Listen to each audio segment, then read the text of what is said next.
Saya Suryanta, juru bicara Front Rakyat Indonesia untuk West Papua dan mantan tahanan politik Jakarta Six.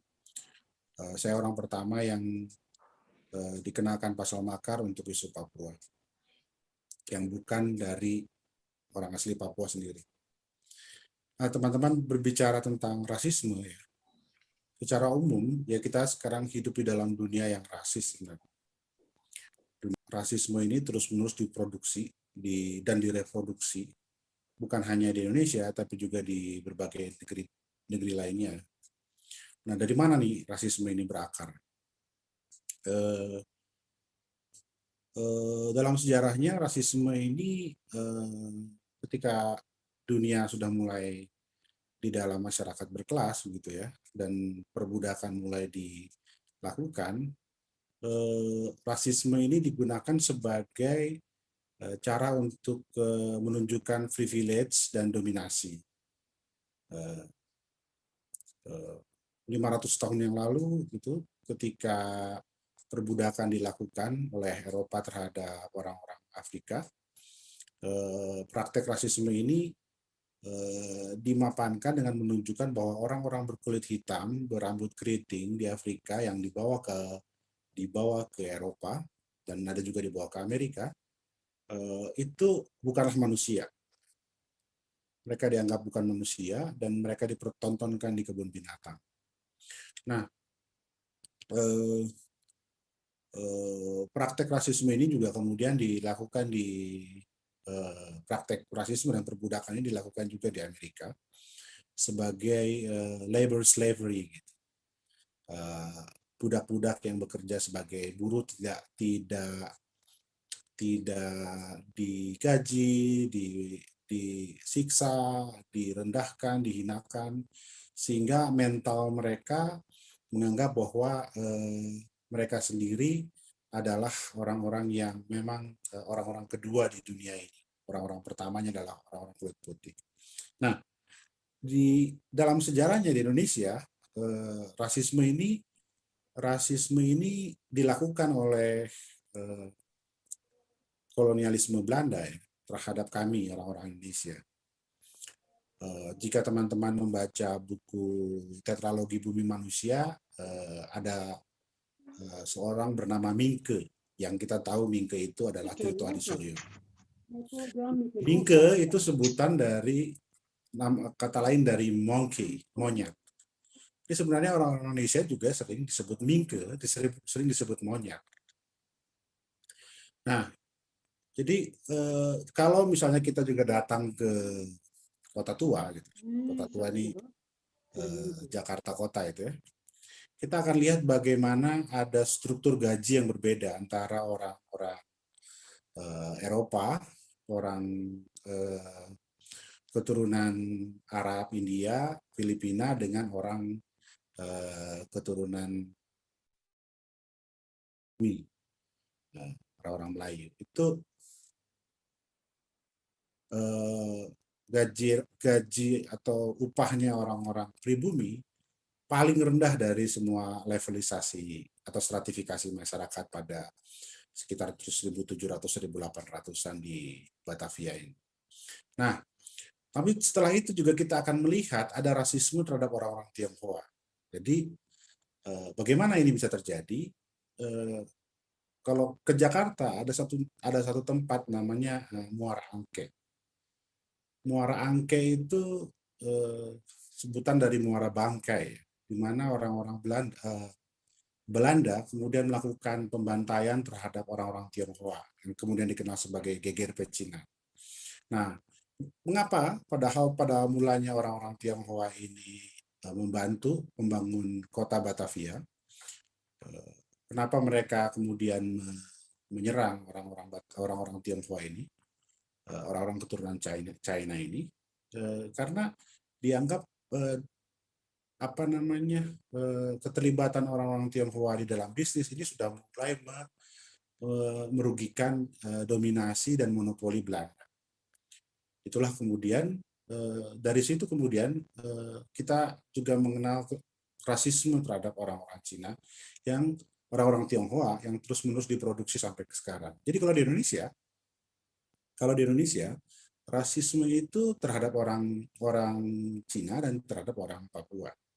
Nah, yang menarik adalah ketika Indonesia ini dalam sejarahnya adalah korban rasisme juga dan korban kolonialisme.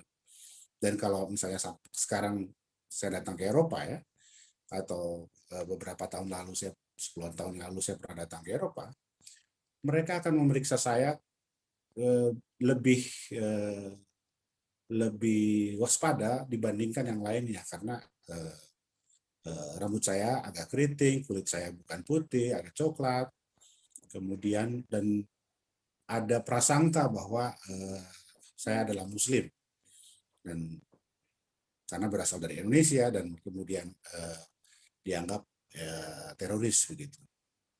Nah, ada prasangka-prasangka seperti itu yang terus-menerus direproduksi dan itu sampai sekarang ada. Nah, berbedanya dengan Papua, rasisme terhadap Papua ini punya keterkaitan erat dengan apa yang disebut sebagai eh, kolonialisme. Kolonialisme. Nah, jadi sebutan atau kata-kata Ali Murtopo bahwa kami tidak butuh orang Papua, tapi kami membutuhkan tanah kalian, sumber daya alam kalian itu terus-menerus sadar atau tidak sadar diproduksi dan direproduksi sampai sekarang. Nah, jadi kalau kita melihat rasisme terhadap orang Papua dan rasisme terhadap orang eh, Tionghoa atau rasisme terhadap orang Indonesia yang jalan-jalan ke luar negeri, ke Eropa atau ke Amerika gitu ya, yang membedakan adalah ada nuansa kolonialisme yang begitu kental. Nah ini diakui atau tidak diakui itu faktanya, faktanya. Dan mengapa ini terus-menerus direproduksi ya? Mengapa? Karena eh, cara kolonialis untuk eh, mematenkan eh, dominasinya, dominasi kolonialismenya adalah dengan menghancurkan mentalitas suatu nation, suatu bangsa yang dijajah. Jadi melihat Papua bukan sekedar bahwa dia kulit hitam, rambut keriting. Ada juga orang Papua yang tidak rambutnya keriting. Tetapi melihatnya bahwa eh, rasisme terhadap mereka, terhadap orang Papua ini terus-menerus diproduksi supaya orang Papua sadar bahwa mereka tidak bisa bangkit sendiri. Bahwa mereka harus dependent, bahwa orang Papua itu harus bergantung kepada Jakarta. Dan itu dan logika bahwa orang Papua tidak akan bisa mengurus negerinya sendiri, orang Papua tidak bisa menjalankan, orang Papua korup, orang Papua tukang mabuk, orang Papua kasar, orang Papua bau dan segala macam itu terus menerus di direproduksi supaya apa? Supaya ada ketergantungan, ada dependent dan supaya mentalitas mereka sebagai sebuah nation itu tidak yakin pada perjuangannya sendiri, pada masa depannya sendiri. Nah, ini menariknya adalah orang Indonesia, rakyat Indonesia yang juga korban dari rasisme di masa lampau justru mengadopsi rasisme itu sendiri terhadap orang Papua, mengadopsi rasisme itu sendiri. Kenapa? Karena ya buat persepsi sudut pandang, cara berpikir paradigma rasisme itu uh, ditularkan oleh institusi negara kepada masyarakat, gitu ya. Ditularkan supaya masyarakat rakyat Indonesia ikut mendukung praktek rasisme di Papua. Nah, teman-teman, ada satu hal informasi yang saya dapatkan setahun yang lalu sebenarnya, tapi ada baiknya informasi ini saya sampaikan. Jadi ada satu lembaga negara yang memberikan proyek kepada satu lembaga survei gitu ya untuk mengecek apakah aspirasi menentukan nasib sendiri, sejauh mana, sebesar apa aspirasi menentukan nasib sendiri di Papua.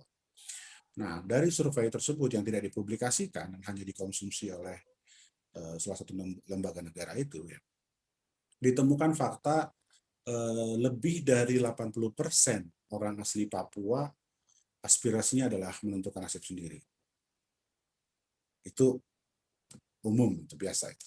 Tetapi ada yang menarik. Yang menarik adalah 30% dari orang non asli Papua itu ternyata yang tinggal di Papua, orang non OAP yang tinggal di Papua, itu ternyata mendukung hak menentukan nasib sendiri. Nah, ini apa sebagai kolonialis gitu. Bagi kolonialis, sebagai kolonialis ini berbahaya. Kenapa berbahaya?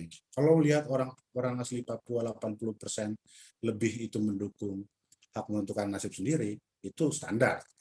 Itu standar, itu biasa. Tetapi melihat ada 30% orang non asli Papua itu mendukung hak menentukan nasib sendiri, itu berbahaya. Mengapa berbahaya? Karena artinya ada dukungan dari orang-orang pendatang di tanah Papua yang sudah lebih hidup mungkin 20, 30, 40 tahun di tanah Papua, mulai melihat bahwa masa depan yang lebih baik adalah masa depan tanpa dijajah. Masa depan yang lebih baik adalah masa depan yang damai tanpa praktek militerisme. Masa depan yang lebih baik adalah masa depan bersama orang-orang asli Papua di tanah Papua.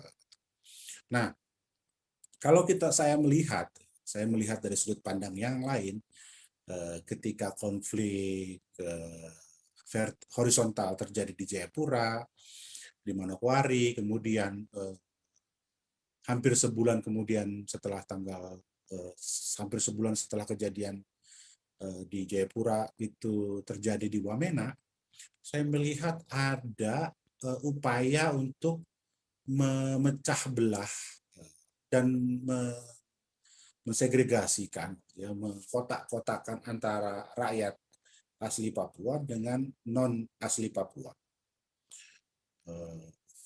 Jadi supaya apa? Supaya proses pembauran itu sendiri mengalami kemunduran.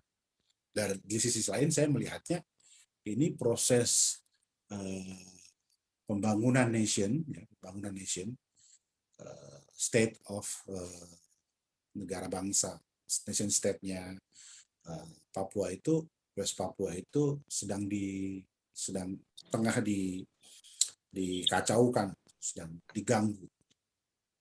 Karena nation state itu tidak hanya orang asli Papua, sama seperti kami di Indonesia. Nation state Indonesia itu sendiri sebenarnya bukan orang Melayu saja, orang Jawa, orang Jong Java, Jong Ambon, Jong Celebes, Jong Sumatera, Bon, bukan hanya itu, tapi juga orang-orang keturunan Arab, keturunan Tionghoa, keturunan Arab yang kemudian di tahun 40-an membuat Partai Arab Indonesia. Juga kemudian orang-orang Tionghoa yang di tahun yang lebih dulu dibandingkan Partai Arab Indonesia itu mendirikan Partai Tionghoa Indonesia yang juga berjuang untuk kemerdekaan Indonesia di tahun 40-an. Nah, artinya ini ada proses yang diganggu. Teman-teman harus melihat dan menyadari bahwa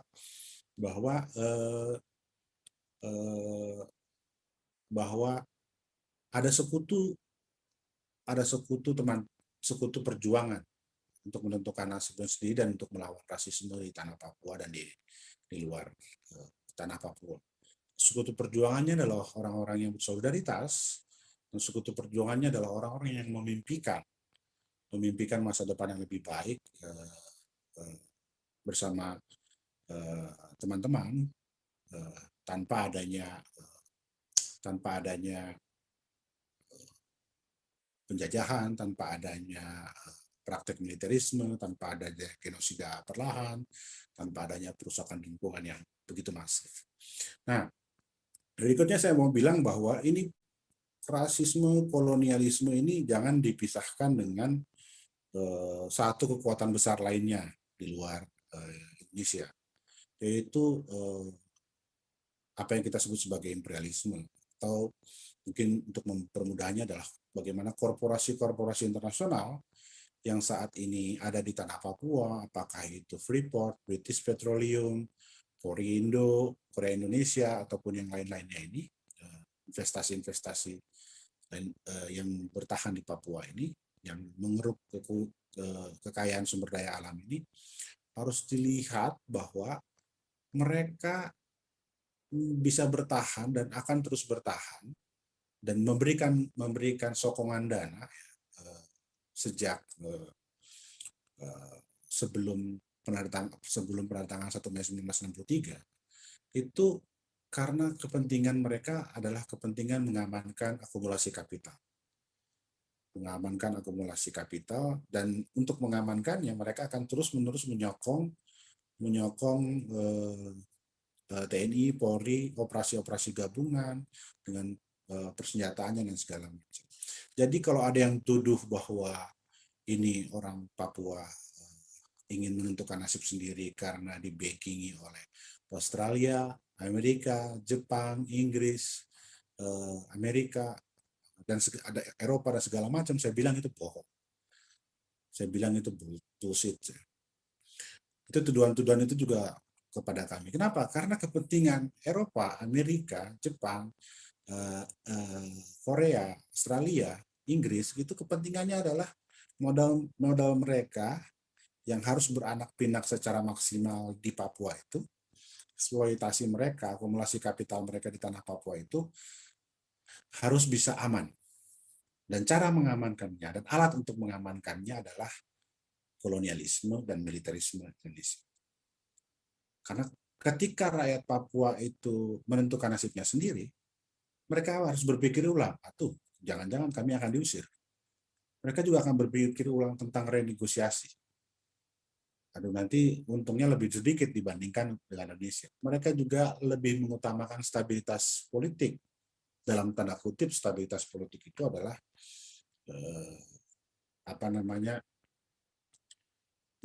membiarkan keterjajahan ini dan membiarkan orang-orang asli Papua itu terpinggirkan. Nah, jadi pada dasarnya orang sekutu bagi perjuangan rakyat Papua menentukan nasibnya sendiri adalah solidaritas dari rakyat Indonesia dan solidaritas dari rakyat di dunia ini. Mengapa? Karena kepentingan negara-negara kapitalis dan korporasi-korporasinya terhadap Indonesia dan Papua adalah supaya ekonomi dan akumulasi kapital mereka aman. Nah, ketika kita berjuang melawan rasisme, jangan pernah kita pisahkan perjuangan melawan rasisme dalam konteks Papua ini, jangan pernah kita pisahkan dengan perjuangan melawan kolonialisme. Nah, apakah setelah Papua menentukan nasibnya sendiri, rasisme akan hilang? Saya bilang tidak. Tetapi porsinya akan semakin berkurang. Mengapa? Karena dengan demikian, mengapa porsinya akan berkurang? Gitu ya, walaupun rasismenya mungkin bisa jadi masih ada, tetapi karena melihat bahwa ada suatu kelompok sosial masyarakat yang punya dignity, punya martabat, dan bisa berdiri di atas kakinya sendiri dan kemudian diperhitungkan oleh nation state yang lain. Nah, sehingga ketika Anda berbicara rasisme berbicara melawan rasisme terhadap orang Papua, terhadap rakyat Papua, tanpa mengkaitkannya dengan praktek kolonialisme dan imperialisme di tanah Papua, maka Anda akan terpisah dengan akar masalah sebenarnya. Anda akan terpisah dengan kepentingan untuk menghapuskan rasisme itu sendiri.